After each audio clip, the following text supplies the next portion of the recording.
गुलशा साहिबा, मैं और आयजा एक दूसरे से मोहब्बत करते हैं और बहुत जल्द हम दोनों शादी करने वाले हैं। आयजा, तुम भी तो कुछ कहो इस बारे में।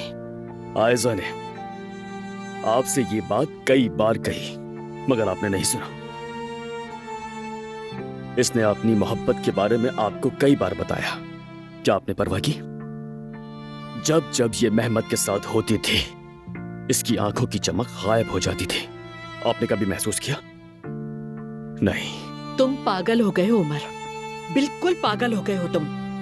क्या तुम्हारे बाबा को इन सब बातों का पता है या फिर तुमने खुद अकेले ही फैसला कर लिया? मैं अपनी जिंदगी के फैसले खुद लेना जानता हूँ और आयजा भी।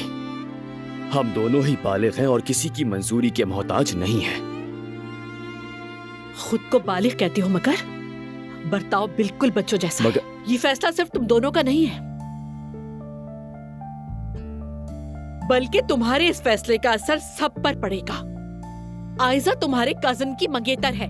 हम दोनों खानदान मिलकर पूरी कोशिश कर रहे हैं कि इन दोनों की शादी हो जाए। अच्छा बस ठीक है, अब मजीद कोशिश ना करें, हमें हमारे हाल पर छोड़ दें प्लीज। बस बहुत हो गया अम्मी, मैं मेहमद से मोहब्बत नहीं करती, आप क्यों नहीं समझती? सब खत्म हो गया। मुझे कुछ हो अम्मी, अम्मी आप ठीक है ना? अम्मी, आयजा बेफिक्र रहो, अम्मी, ये खुद ही संभल जाएंगी। अम्मी,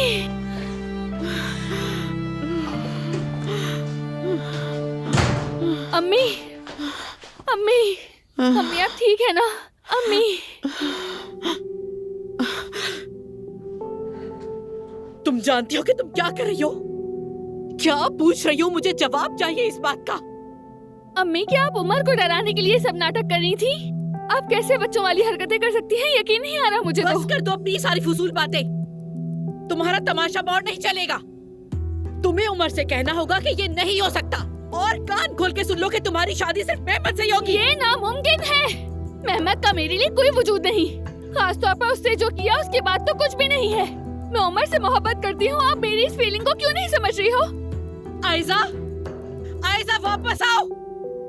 आयजा क्या कह रही हूँ मैं? क्या हुआ? हाँ यास्मीन, इत्तला देने के लिए बहुत बहुत शुक्रिया। देखो, अब से आयजा के बारे में कुछ भी हो मुझे फौरन बताना, ठीक है? तुम फिक्र मत करो, वो तन्हा बहुत जिंदगी गुजार चुकी, अब मैं उसके साथ हूँ। वैसे सुना है तुमने उसे शादी की पेशकश कर दी है। आयजा से बात हुई थी, बता रही थी मुझे। दरअसल मैं उसे कप्पादोकिया में प्रपोज करने वाला था, मगर अब फौरन शादी करना जरूरी है। आयजा को इन हालात से और मेहमद से बचाने के लिए ये कदम उठाना पड़ेगा।